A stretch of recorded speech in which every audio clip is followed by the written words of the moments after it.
বর্তমানে বলিউডে কিন্তু বেশ কিছু সিকুয়েল তৈরি হচ্ছে এবং সেগুলো বেশ সাফল্যও পাচ্ছে। মনে পড়ে আমির খানের সেই সব ছবি, গজনী, থ্রি ইডিয়টস, তারি জমিন পর। সেই সব ছবির যদি সিকুয়েল তৈরি হয়, মন্দ হয় না, কি বলুন?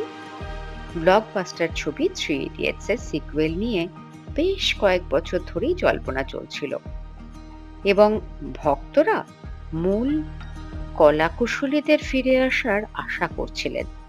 এই গুঞ্জনের অবশেষে আনুষ্ঠানিকভাবেই জবাব দিয়েছেন অভিনেতা আমির খান, যিনি নিশ্চিত করেছেন যে ২০০৯ সালের এই ছবিটির একটি সিকুয়েল তৈরির কাজ চলছে। তিনি আরও নিশ্চিত করেছেন যে পরিচালক রাজকুমার হিরানি আবারও এই প্রজেক্টটি পরিচালনা করবেন। আমির খান এটাও জানিয়েছেন যে রাজু এখন থ্রি ইডিয়টস 2 নিয়ে কাজ করছেন। আমি গল্পটা শুনেছি এবং এটি চমৎকার। চিত্রনাট্যে এখনো কিছুটা কাজ বাকি আছে, কিন্তু গল্পটা নিজেরই খুব ভালো লেগেছে। একটু অন্যরকম, আর প্রথম ছবির মতোই রসবোধ রয়েছে। গল্পটি থ্রি ইডিয়টস এর চরিত্রদের নিয়েই, তবে এর কাহিনী কিন্তু 10 বছর পরের। বুঝতেই পারছেন থ্রি ইডিয়টস 2 এর সিকুয়েল আসছে। এই ছবির মাধ্যমে আবারও ফিরে আসছেন পরিচালক রাজকুমার হিরানি এবং লেখক অভিজাত যোশীর সৃজনশীল দল। তবে আশা করা হচ্ছে যে মূল ছবির সেই ৩ নায়ক আমির খান, আর মাধবন ও শর্মান যোশীর মতন আইকনিক ত্রয়ীকে আমরা সিকুয়েলে দেখতে পাবো। তবে আমির খান ফুংসুং ওয়াংডু হয়ে ওঠার অপেক্ষায় আছেন বলেই মনে হয়। হবে নাই বা কেন? সেই সময় ছবির বাজেট ছিল ৫৫ কোটি আর ব্যবসা হয়েছিল ৪০০ কোটি।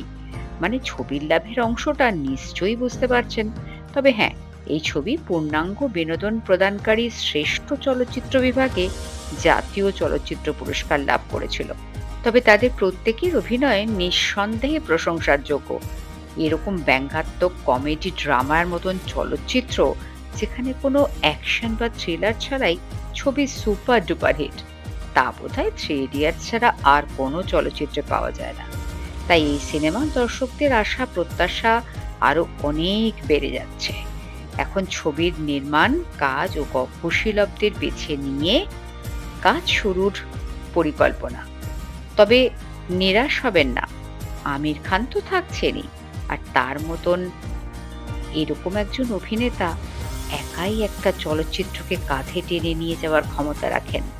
তবে হ্যাঁ, ওই ৩ সিকুয়েলকে একসঙ্গে দেখার আনন্দটা আলাদা। তাই ১৫ বছর পর যে থ্রি ইডিয়টস 2 আসছে, আগে সেটাতেই আমরা আনন্দিত হই। আমার মতন আপনারও কি সত্যি আনন্দ হচ্ছে? যদি হয় তাহলে কমেন্ট করে জানাতে কিন্তু একটু ভুলবেন না। তাতে লজ্জা পাওয়ার কিছু নেই। একটা কমেন্ট করলে আনন্দটা আমারও বেশি বাড়বে। তবে বর্তমানে কিন্তু আমির খান একদিন ছবির প্রচারে ব্যস্ত, যেখানে অভিনয় করেছেন সাই পল্লবী এবং তার ছেলে জুনায়েদ। এছাড়াও তার আসন্ন প্রজেক্ট রয়েছে লাহোর ১৯৪৭ নিয়েও। তা নিয়েও তার কাজ চলছে। তাই আমরা থ্রি ইডিয়টস এর পরবর্তী খবরের জন্য অপেক্ষায় রয়েছি। আর আপনিও যদি নতুন আপডেট পেতে চান, তাহলে চ্যানেলটিকে সাবস্ক্রাইব করে রাখুন আর লাইক করে সবাইকে শেয়ার করে দিন এই নতুন খবরটি। আশা করি আপনাদের ভালো লাগলো। আজ আসি, দেখা হবে পরবর্তী ভিডিওয়ে। ততদিন ভালো থাকুন, সুস্থ থাকুন। নমস্কার।